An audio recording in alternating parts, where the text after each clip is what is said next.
കൂട്ടുകാർക്ക് നല്ലൊരു രാത്രി ആശംസിച്ചുകൊണ്ട് മാമ്പഴത്തിന്റെ പുതിയ വീഡിയോയിലേക്ക് സ്വാഗതം.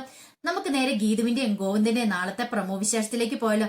ഇനിയിപ്പോ അടുത്ത ആഴ്ച മുതൽ ഗീതുവിന്റെയും ഗോവിന്ദന്റെയും പ്രമോ വിശേഷത്തിന്റെ സമയമൊക്കെ മാറുവാണ്. കാരണം സമയം മാറ്റിയിട്ടുണ്ട്. അപ്പൊ ഒരു 10:30 ആവും പ്രമോ വിശേഷം വരുമ്പോ. അപ്പൊ ആ സമയത്ത് എല്ലാരും കയറി കാണണോട്ടോ. ഗീതുവിന്റെ ഗോവിന്ദന്റെ മാത്രമല്ല, കിരണിന്റെ കല്യാണിന്റെ എല്ലാവരുടെ സമയത്തിന് വ്യത്യാസം ഉണ്ട് കേട്ടോ. അപ്പൊ എല്ലാരും മറക്കാതെ കയറി കാണണോട്ടോ.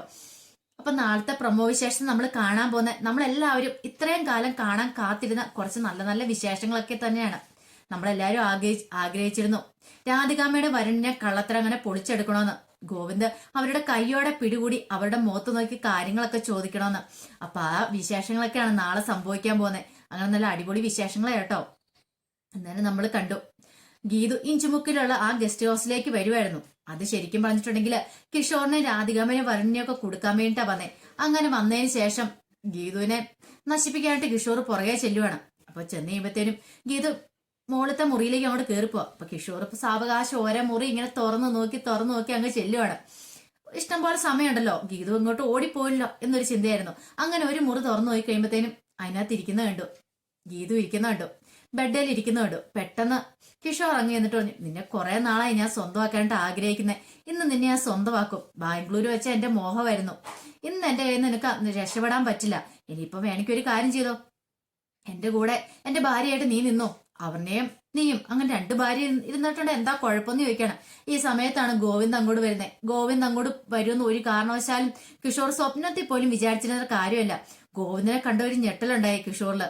കിഷോർ പെട്ടെന്ന് പറഞ്ഞു, ഗോവിന്ദ് സാർ എന്താടാ എന്നെ കണ്ടപ്പോ എന്നെ നീ ഒന്ന് ഞെട്ടിയത്? ഒന്നുമില്ലാന്ന് പറയണ. അല്ല ഞാന് ഗീതുമാടം വിളിച്ചിട്ട് വന്നാന്ന് പറഞ്ഞു. ഓഹോ, ഗീതുമാടം വിളിച്ചിട്ട് വന്നാണോ? അല്ല അത് ഗീതുമാടം അല്ല ഇവിടെ ഇരിക്കുന്നത്. ഗീതുമാടം വിളിച്ചിട്ട് അല്ല നിന്നോടാരാ പറഞ്ഞായിരിക്കുന്ന ഗീതുമാടമാണ്. പെട്ടെന്ന് കിഷോറിൽ ഒരു ഞെട്ടലുണ്ടാവണം. ഗീതു ഇട്ടുന്ന അതേ ഡ്രസ്സ്, അതേപോലെ തന്നെ മുടിയെല്ലാം കെട്ടിയിരിക്കുന്നു. അല്ല ഗീതുമാടം തന്നെ ഞാൻ ഞാൻ സംസാരിച്ചാന്ന് പറയാണ്. പെട്ടെന്നാണ് അവർണിയെ അങ്ങോട്ട് തിരിയുന്നത്. അവർണികനെ കണ്ടത് ഒന്ന് ഞെട്ടിപ്പോവാണ്. ഒരിക്കലും കിഷോർ സ്വപ്നത്തിൽ പോലും വിചാരിച്ച കാര്യമല്ല അവർണിക ആ സമയത്ത് അവിടെ കാണൂന്ന്. അപ്പൊ ഇത്ര സമയം ഇവിടെ ഗീതു ആയിരുന്നല്ലോ താൻ ഗീതുവിനെ ഓടിച്ചുകൊണ്ടാണല്ലോ ഇങ്ങോട്ട് വന്നേ. ഇതെങ്ങനെ സംഭവിച്ചു? അവർണികനെ കണ്ടതും പിശാചിനെ കണ്ടൊരവസ്ഥ പോലെ ആയിപ്പോയി കിഷോറിന്. വിളറി വെളുത്തങ്ങോട്ട് നിൽക്കുവാണ്. ഓടാനും പറ്റില്ല, നിൽക്കാനും പറ്റില്ലാത്തൊരവസ്ഥ. പിന്നീട് ഗോവിന്ദ് ചോദിച്ചു, ഇതാണോ നിന്റെ മാടെന്ന് ചോദിക്കണം. അല്ല അത് ഞാന്. ഇത് പെട്ടെന്ന് അവരുടെ കൂടെ വരുവാ. വന്നിട്ട് നീ ഇത്രയ്ക്ക് വലിയ ചതിയനാന്ന് ഞാൻ കരുതിയില്ലടാ.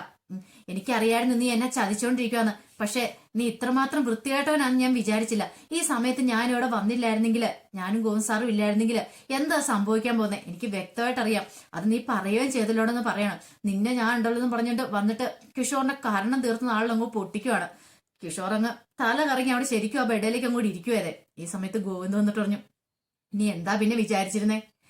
നിന്റെ വലയിലേക്ക് ഗീതു ഒന്ന് വീണ് തന്നോ? അതൊക്കെ വെറും തോന്നല് മാത്രമല്ലേ മോനെ കിഷോറെ. നിന്റെ ശരിക്കും സംഭവിച്ചത് അതല്ല. നിന്നെ ഞങ്ങള് വലയിട്ട് പിടിക്കുകയോ ചെയ്തേ. ഞങ്ങളുടെ വലയിൽ നീ വന്ന് കുടുങ്ങുകയോ ചെയ്തേ. ഞാനും അവർണികയും ഗീതും എല്ലാരും കൂടെ ചേർന്ന് നടത്തിയൊരു നാടകമായിരുന്നു. അറിയാവോ നിനക്ക്? ശരിക്കും കുടുങ്ങിയ നീയാന്ന് പറയണം. കിഷോറാണെങ്കിൽ എന്ത് ചെയ്യണം, എങ്ങനെ രക്ഷപ്പെടാന്ന് അറിയത്തില്ലാത്ത അവസ്ഥയായിരുന്നു. എടാ ഈ ഒരു ദിവസത്തിന് വേണ്ടിയിട്ടാടാ കാത്തിരുന്നേ. ഇത്രയും ദിവസങ്ങളായിട്ട് നീ കളിച്ചോണ്ടിരിക്കുക. ചെറിയ കളിയൊന്നും അല്ല കളിച്ചോണ്ടിരുന്നേ. നിന്റെ പിന്നിൽ ആരൊക്കെ ഉണ്ടെന്ന് ഇന്ന് അറിയാൻ പറ്റും. അതുകൊണ്ട് അതിനു വേണ്ടി മാത്രമാണ് ഞങ്ങളൊരു കളി കളിച്ചെന്ന് പറയണേ. പിന്നീട് ഗീതു താഴേക്ക് ഓടി ഇറങ്ങി വരുവാണ്. അപ്പോഴാണ് വരുൺ അങ്ങോട്ട് കയറി വരുന്നത്. വരുണിനെ കണ്ടപടി ഗീതു പറഞ്ഞു, അതെ വരുണേട്ടാ എന്നെ രക്ഷിക്കണമെന്ന് പറയാം. നിന്നെ രക്ഷിക്കണം എന്തിന്? മോള് കിഷോറുണ്ട്, അവൻ എന്നെ നശിപ്പിക്കാനായിട്ട് എന്റെ പുറകെ വന്ന അവന്റെ കയ്യിൽ നിന്ന് ഞാൻ ഓടി രക്ഷപ്പെട്ട് ഇങ്ങോട്ട് ഓടി വന്നാന്ന് പറയാണ്. ഇത് കേട്ട് കഴിഞ്ഞപ്പോഴത്തേനും വരുൺ പറഞ്ഞു, കൊള്ളാലോ നിന്റെ നാടകം അസലായിട്ടുണ്ടല്ലോ. ഓഹോ, അപ്പൊ വരുണും നീയും കൂടെ ആയിരുന്നു ഇവിടെ അല്ലേ? ഇത്ര സല്ലപിച്ചോണ്ടിരിക്കുവായിരുന്നു. എന്നെ കണ്ടു കഴിഞ്ഞപ്പോഴത്തേനും നീ പ്ലേറ്റ് മാറ്റിയതല്ലേന്ന് ചോദിക്കണം. അല്ല വരുണേട്ടാ സത്യമായിട്ടുള്ള കാര്യം പറഞ്ഞു. അങ്ങനെയല്ലേ? ഇന്ന് നിന്നെ കൈയോടെ പിടിവിട്ടുള്ളൂ. നിന്റെ കള്ളത്തരം ഇന്ന് കൈയോടെ പിടികൂടിയടി. ഇതങ്ങനെ വെറുതെ വിട്ടിട്ട് കാര്യമില്ല.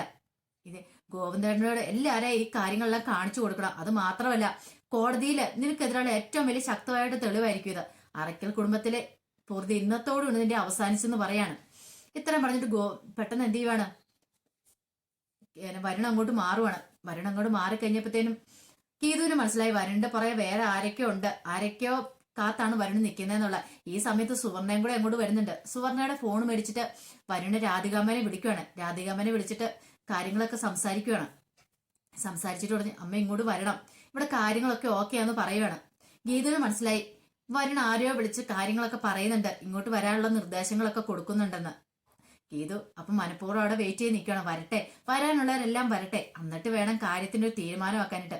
മോള് ഗോവിന്ദുള്ള കാര്യം ഒരിക്കൽ പോലും ഒരു സംശയം പോലും ഇല്ലായിരുന്നു വരുണിന്. അങ്ങനെ കുറച്ച് സമയത്തിനുള്ളിൽ തന്നെ രാധികാമ്മ അങ്ങോട്ട് വരുവാണ്. രാധികാമ്മ ഗീതുവിനെ കണ്ടത് വന്നിട്ട് ചോദിച്ചു, അപ്പൊ നീ ഇതിനു വേണ്ടിയിട്ടായിരുന്നു രാവിലെ ഒരുങ്ങി കെട്ടി ഇങ്ങോട്ട് പോകുന്നല്ലേടി എന്ന് ചോദിക്കണം. ഇത് കേട്ടതും ഗീതു പറഞ്ഞു, അമ്മ എന്തറിഞ്ഞിട്ടാ പറയണേ? കിഷോർ ഇങ്ങോട്ട് വന്ന് ഞാൻ അറിഞ്ഞു പോലുമില്ല, എന്നെ നശിപ്പിക്കാനായിട്ട് അവൻ വന്നപ്പോ ഞാൻ ഓടി ഇങ്ങോട്ട് വന്നാന്ന് പറയണം വരുണേട്ടൻ്റെ അടുത്തേക്ക്. പക്ഷെ വരുണേട്ടൻ ഞാൻ പറയുന്നതും വിശ്വസിക്കാൻ കൂട്ടാക്കിയില്ലെന്ന് പറയാം. ഇത് കേട്ടപ്പോ രാധികാൻ പറഞ്ഞു, കൊള്ളാം, നിന്റെ അഭിനയമൊക്കെ അസലായിട്ടുണ്ട്, പക്ഷെ ഈ അഭിനയം ഒന്നും എന്റെ അടുത്ത് വേണ്ടാന്ന് പറയണം. ഇതേ നീയും കിഷോറും കൂടെ ഒരുമിച്ച് വന്നിറങ്ങാൻ തെളിവുകളൊക്കെ ഉണ്ട്, ഇതേ സുവർണയുടെ ഫോണിനകത്തുണ്ട് എന്നും പറഞ്ഞുകൊണ്ട് സുവർണയുടെ ഫോൺ അങ്ങെടുത്ത് കാണിക്കുവാണ്. ഗീതുവിന് മനസ്സിലായി ഇവർ വെൽ പ്ലാൻഡ് ആയിട്ടാ നേരത്തെ വന്ന് കാര്യങ്ങളെല്ലാം ചെയ്തു വെച്ചിട്ടുണ്ടായിരുന്നു. അപ്പൊ ഈ തെളിവുകളൊക്കെ വെച്ച് തന്നെയും ഗോവിന്ദനെ പിരിക്കാനുള്ള പുറപ്പാടായിരുന്നു. അപ്പൊ ഇവരുടെ ഉദ്ദേശം കൊള്ളാം, അടിപൊളിയായിട്ടുണ്ട്. ഇങ്ങനെ സംസാരിച്ചുകൊണ്ടിരിക്കുന്ന സമയത്ത് മോളില് അപർണയും ഗോവിന്ദും കൂടെ കിഷോറിനെ പഞ്ഞി കിട്ടോണ്ടിരിക്കുവായിരുന്നു. പിന്നീട് അപർണ പറഞ്ഞു, ഇവനെ വെറുതെ വിടാൻ കൊള്ളില്ല, ഇവൻ ഇത്ര വൃത്തികെട്ടാനാന്ന് എനിക്ക് ഇത്ര അറിയില്ലായിരുന്നൊക്കെ പറഞ്ഞു. ഈ സമയത്ത് ഗോവിന്ദ് പറഞ്ഞു, ഇവനിട്ടുള്ള ഇപ്പൊ തന്നെ കൈയോടെ കൊടുത്തേക്കാന്ന് പറഞ്ഞുകൊണ്ട് ഗോവിന്ദ് അവനെ തല്ലാനായിട്ട് ഇങ്ങോട്ട് വരുവേ. കിഷോർ എന്ത് ചെയ്യണം, കയ്യിൽ ഒളിപ്പിച്ചു വെച്ചിട്ട് തോക്കങ്ങോട്ട് എടുക്കുവാണ്, എളിയിൽ അങ്ങോട്ട് തോക്കങ്ങ് ചൂണ്ടി. ഇത് കണ്ട് ഒരടി പിന്നോട്ട് പോയി രണ്ടുപേരും കൂടെ. എന്നെ കുറിച്ച് എന്നാ നീയൊക്കെ വിചാരിച്ചേ? ഞാൻ വെറുതെ ഇവിടെ വെറും കൈയോടെ കയറി വരുമെന്നോ? ഞാൻ ഇങ്ങോട്ട് വരുന്നിട്ടുണ്ടെങ്കിൽ എന്റെ സുരക്ഷ നോക്കിയിട്ടാ ഞാൻ ഇങ്ങോട്ട് വന്നത്, അതല്ലാതെ ഒരിക്കലും ഇങ്ങോട്ട് വന്ന് കേറില്ല. അതുകൊണ്ട് ഇന്നത്തോടു കൂടി നിങ്ങളുടെ രണ്ടിന്റെ ജീവിതം ഞാൻ അങ്ങോട്ട് അവസാനിപ്പിച്ചേക്കാം.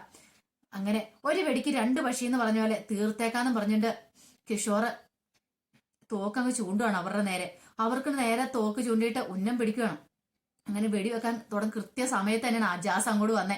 അജാസ് വന്ന് പറയുന്ന ഒരൊറ്റ ഇടിയായിരുന്നു അവന്റെ കിഷോറിന്റെ പുറം നോക്കി.